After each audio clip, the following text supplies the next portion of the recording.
So yes, this is a huge blow. Henry Golding and Blake Lively are probably not friends. She stood in court accusing and declaring unsafe working conditions like a dramatic audition. Blake Lively unleashed a PR nuclear bomb against Justin Baldoni, smearing him as a best friend trying to get a look at her back. For months, Justin stayed silent. His forceful response was overdue, a wrecking ball to Blake's victim narrative, ripping back Hollywood's polished curtain. This wasn't just a dispute, it was the Titanic hitting every iceberg, Blake at the helm, orchestrating her own spectacular implosion for the world to witness. A shocking turn of events for the once-beloved star. She created this situation herself. Gut instinct, and they're not going to like that she smeared him as just a best friend who was trying to get a look at her vat. Blake's team believed a brilliant strategy was to drag Justin into a narrative tied to Harvey Weinstein. They thought loudly claiming a connection to Hollywood's most notorious figure would win public sympathy. Vanity Fair even published a headline initially suggesting Weinstein's support for Justin, making Blake's camp celebrate. It seemed disastrous for Justin, linked to a known predator with over 80 women speaking out. That's not good company. But the truth was far more twisted than strategists imagined, quickly turning their victory into catastrophic self-sabotage. The first blunder would prove costly. Today, that one of Blake Lively's co-stars from It Ends With Us has come out and said that she is basically lying. Reality had other plans. In April 2025, Vanity Fair was forced to issue a public humiliating correction. Harvey Weinstein was not supporting Justin Baldoni. Weinstein's rep clarified he wasn't familiar with the dispute specifics.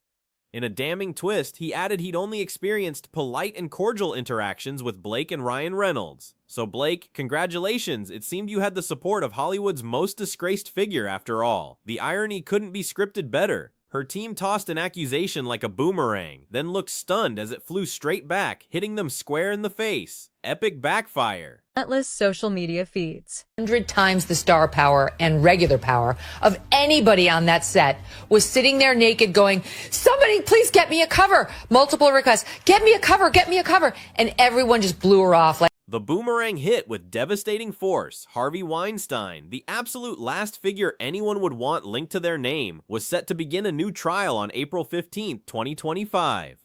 Instead of casting suspicion on Justin, the situation flipped completely, leaving Blake appearing far more entangled with one of Hollywood's most infamous convicted predators. Her team, once celebrating a perceived win, watched in horror as the narrative spun wildly out of their control. Blake didn't just miscalculate, she inadvertently tied herself to a convicted abuser at the worst possible moment, turning a minor scandal into a total PR apocalypse. How Harvey Weinstein came out and supported Justin Baldoni.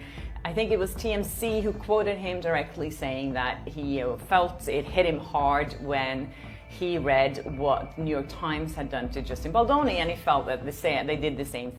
Just when Blake's knack for catastrophic choices seemed exhausted, another humiliation struck. If being boomeranged by Harvey Weinstein wasn't enough, she watched her own co-stars publicly bolt for the hills, leaving her scrambling alone. Isabel Fuhrer, the actress portraying young Blake in Suck It, It Ends With Us, new to Hollywood, recognized a sinking ship. On March 22nd, Daily Mail revealed Isabel quietly removed multiple photos with Blake from her Instagram. They were deleted, completely erased. It was an unmistakable, I never want anything to do with that woman energy. Her team clearly saw the writing on the wall. This did not look good for Justin Baldoni. You don't want to be in the same camp as Harvey Weinstein, who's a known predator and has over 80 women coming out against him. Justin Baldoni has one woman claiming things, and we haven't seen any evidence of it yet. The reason for Isabel's digital cleanse was stark. Sources reported Blake attempted to press Isabel into corroborating her flashy harassment claims against Justin Baldoni. One small hiccup, Isabel couldn't confirm something she never personally witnessed.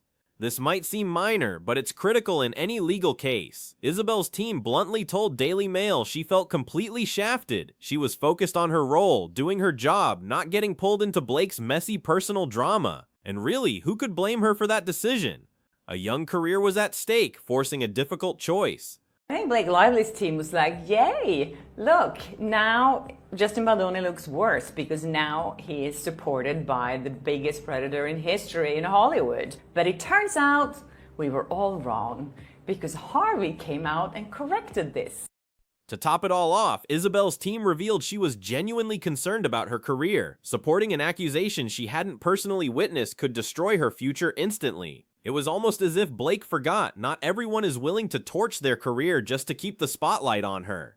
Isabel, naive when cast, saw everything as a privilege, too focused on her character to get involved in gossip. Watching Blake's so-called allies disappear was like the last rats fleeing a sinking ship, though rats usually show better judgment.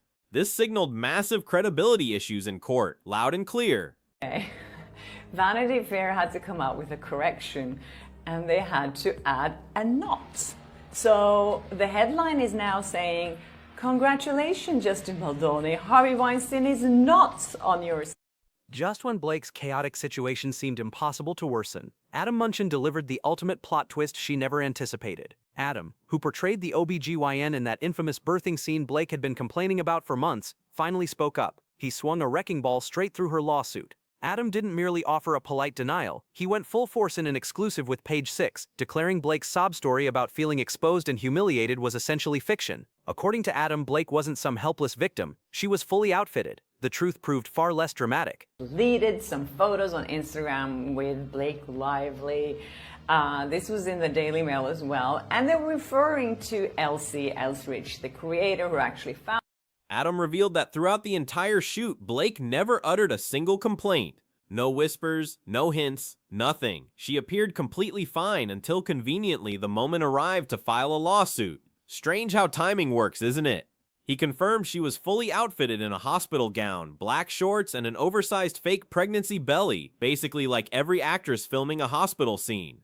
For anyone thinking Adam was just some random friend, think again. His testimony carries significant weight and credibility. He wasn't a random actor, his account was rock solid. Like, she has picked these scenes where she knew there was no intimacy coordinator present because there was no need to, and then she's trying to make those scenes seem like they were inappropriate, and then she felt harassed. Adam holds a master's degree in fine arts from UCLA and boasts over 10 film credits. Meanwhile, Blake employed her own sister on the same production, yet tried to pretend she was championing professionalism. Adam, who played Dr. Dunberg, stated, "Indeed, I was surprised to read her description of the scene. The cherry on top? Adam is ready to testify for Justin Baldoni in court under oath. Good luck trying to spin that, Blake." Nothing quite like the person you accused calmly explaining you were fully wrapped up like a burrito the entire time. Her lawsuit was crumbling fast. Found out that Isabel Ferrer had deleted a bunch of photos with Blake Lively, and Daily Mail contacted a representative for Isabel Ferrer, and they said that Isabel deleted her photos with Blake Lively at the advice of those around. Blake's lawsuit was falling apart faster than a dollar store cookie, but rather than staying quiet, she did what any self-absorbed Hollywood actress would do. She revved the PR machine to full throttle. By time PR machine, I mean she personally summoned the paparazzi and arranged her very own pity party photo shoot. One minute she was beaming a toothpaste commercial smile at a donut shop. The next, bam! Blake's sorrowful expression was splashed across the Daily Mail, looking heartbroken at her daughter's equestrian event. This calculated sadness fooled no one. Wants to drag her into this lawsuit and asked her to back her up on her accusations of SH, but Isabella could not do this because she didn't personally see them. Of course the media ran wild. Blake looks heartbroken, they cried. Blake looks crushed, they sighed. Nothing says authentic sadness quite like hiring a photographer to capture your most brooding angles. It's almost poetic. One week she's attempting to seem relatable, serving donuts. The next, she's going full emo mom at a horse show. Experts, whose job is to detect fakery, say these staged paparazzi shots almost never work, especially when roasted for acting like a PR puppet. The public isn't dumb. They saw right through this desperate attempt at sympathy. She was very naive when she was cast, and everything to her was a privilege. She was so focused on her character that she didn't have the time to get involved in any gossip. It wasn't just Blake stumbling around. Ryan Reynolds, ever the supportive husband, decided it was time for classic damage control. Nothing says my wife's career is imploding quite like suddenly turning your Instagram feed into a St. Ryan charity showcase. Just as Blake's scandal hit, Ryan started flooding his page with photos of himself posing with autistic children. So subtle, right? A typical day for a humble millionaire actor caught in a PR storm, trying to activate Operation Distract the Masses. The timing was undeniably hilarious, and fans instantly gave the side eye. Defending anyone against accusations when she didn't see it herself with her own two eyes could be very damaging to her career. She feels shafted, and deleting her photos with Blake was no accident. Comments popped up everywhere, calling out how obvious the stunt was. Look at us. We're so kind. We're so relatable. Please ignore the lawsuits. Ryan didn't even post a single photo with Blake. Not one. Not even a blurry cameo. And you know it's really bad when Ryan, who usually can't resist goofing around with Blake on Instagram, suddenly acts like she doesn't exist. That's the unmistakable sign things have gone completely south. The entire Instagram circus only made them appear desperate, like two kids trying to glue a shattered vase back together and acting surprised when the cracks remained. Well, then, Blake, you lost a supporter. I guess she still has Amber Heard and Harvey Weinstein.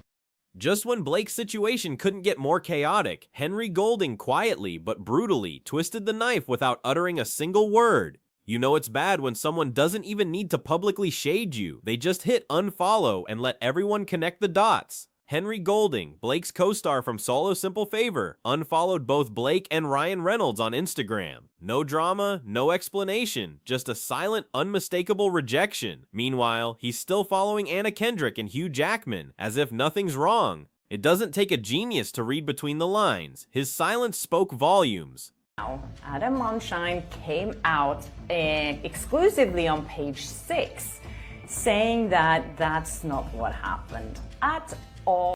If you're thinking this was just a random Instagram glitch, consider the timing. Henry's silent unfollow came immediately after a resurfaced video of Blake Dar grouping him during a Simple Favor promotional event went viral. Public sympathy didn't just shift, it sprinted straight to Henry like he was handing out free puppies. Fans flooded Henry's Instagram comments with support after the video made the rounds, confirming what everyone was already thinking.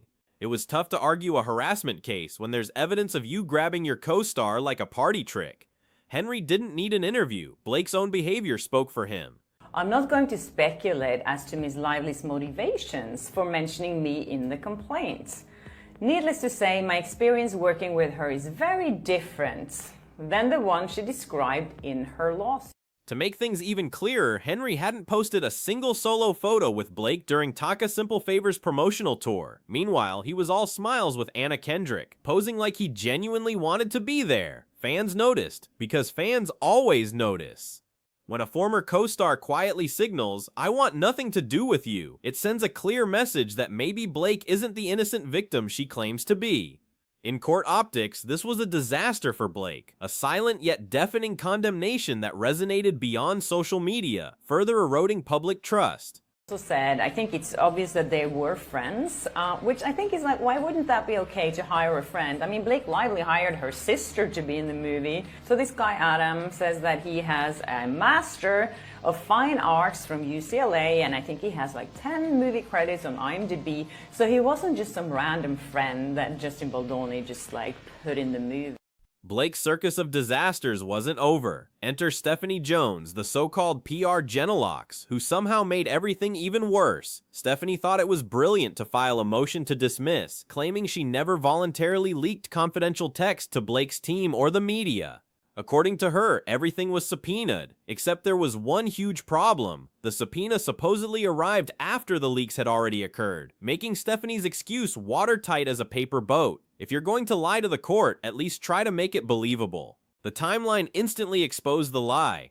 That Blake Lively is describing this scene at all. She said in her lawsuit that that Baldoni cast his best friend in the intimate role of her object during the birth scene, and it was invasive and humiliating.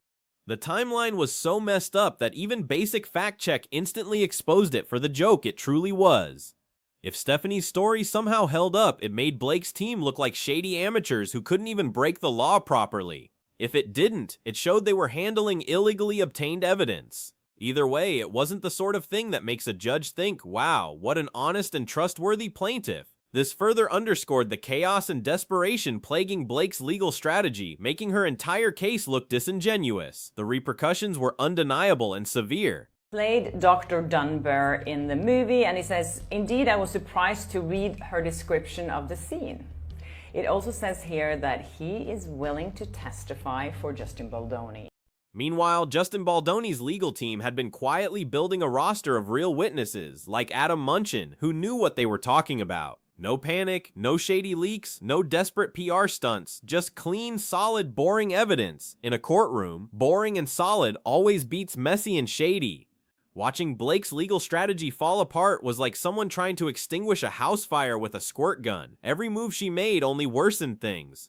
Justin, by simply staying put and letting Blake self-destruct, crafted a devastatingly effective counterattack, demonstrating true professionalism. News again, Blake Lively has left the house. These are paparazzi pictures of her and Ryan Reynolds. Blake's brilliant plan to isolate Justin exploded right in her meticulously curated face. She linked herself to Harvey Weinstein because nothing screams credibility like cozying up to Hollywood's most notorious predator during his new trial. She lost Isabel Fuhrer, her young co-star, who practically ran from her. And she alienated Henry Golding, who made it crystal clear without a word that he wanted zero part of her mess. Her courtroom gamble had turned into total self-destruction, leaving her standing alone amidst the ruins of a career she single-handedly dismantled. Dresses like Lily, at least that's what I find from those photos. She looks sad and depressed. I mean, she could have been laughing in other pictures. You know, the paparazzi could have just chosen, or Daily Mail could have chosen the picture where she looks. The real shocker was how clean and credible Justin's case looked compared to Blake's chaotic parade of cell phones and staged PR stunts. Courts don't care about sad Instagram photos or donut shop ops. They care about facts, consistency, and witnesses who don't mysteriously vanish or post thirsty paparazzi shots. Right now, every ounce of credibility was leaning heavily toward Justin. Blake's harassment claims weakened daily, her legal support crumbling faster than a dollar store umbrella in a hurricane. Public sympathy? That ship sailed, sank, and got devoured months ago, leaving her utterly exposed. Hired someone to come and take photos, and they picked the photos where she looked sad and depressed. You have no idea how often this happens, that celebrities call paparazzis to come and take photos. Blake Lively believes she could weaponize the system, orchestrating a heroic comeback against Hollywood's big bad man. Instead, she's standing alone amidst the ruins of a career she destroyed herself. Justin hasn't just defended himself, he's exposed the entire rotten Hollywood power game, fake alliances, fake narratives, and desperate sympathy grabs. This spectacular implosion serves as a stark warning. When you try to turn a courtroom into a movie set and play stupid games, you win stupid prizes. The audience with front row seats to this train wreck can't look away from the very real consequences of hubris and manipulation.